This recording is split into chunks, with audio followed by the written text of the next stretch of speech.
అందరికీ నమస్కారం. ఈరోజు ఈ వీడియోలో పెళ్లి సమయంలో అల్లుడికి కాళ్ళు ఎందుకు కడగాలి అనే అంశం మీద ఈ వీడియో చేయడం జరుగుతుంది.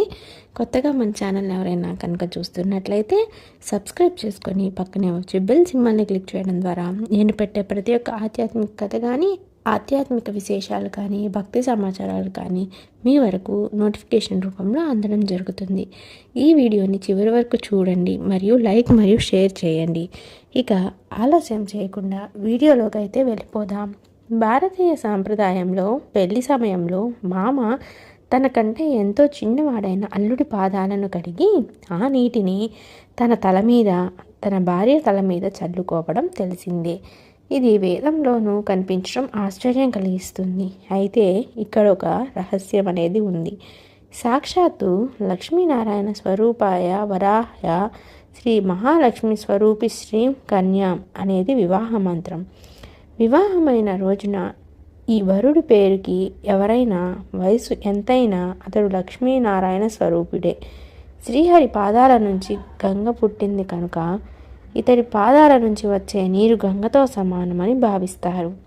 వరుడి పాదాల నుంచి గంగ రాదు కనుక పాదాలను కడిగి తల మీద చల్లుకోవడం ఆనవాయితీగా మారింది. అలాగే వివాహమైన రోజున పెళ్లి కూతురు మహాలక్ష్మి స్వరూపిణియే. అందుకే ఆమెను చక్కగా అలంకరిస్తారు. ఆమె ఎందరి మధ్యలో ఉన్న పెళ్లి కూతురు ఎవరని అడిగే అవసరం రాకూడదనే ఆ ముస్తాబు. శాస్త్రం చెప్పిన ప్రకారం పెళ్లికి పిలవలేకపోయినా వెళ్ళాలని, అందువల్ల శ్రీ లక్ష్మీనారాయణను దర్శించిన పుణ్యం వస్తుందని జ్ఞానసిద్ధులు అంటారు. అయితే అంగరంగ వైభవంగా చేసుకునే పెళ్లిలో అయినా తూతూ మంత్రంగా చేసుకునే పెళ్లిలో అయినా పెళ్లి తంతు ఒకే విధంగా ఉంటుంది. అయితే వివాహంలో కన్యాదానం అనేది ప్రధాన తంతు.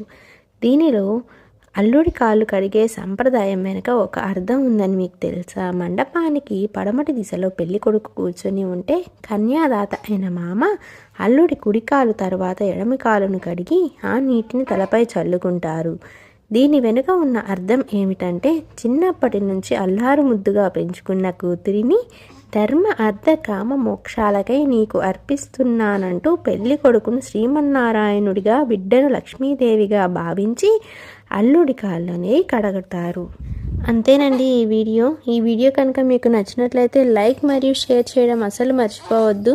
సబ్స్క్రైబ్ చేసుకొని పక్కనే బెల్ సింబల్ని క్లిక్ చేయండి. నేను పెట్టే ప్రతి ఒక్క ఆధ్యాత్మిక నోటిఫికేషన్ అనేది మీకు అందడం జరుగుతుంది. తదుపరి మరొక మంచి వీడియోతో వస్తాను. ధన్యవాదాలు.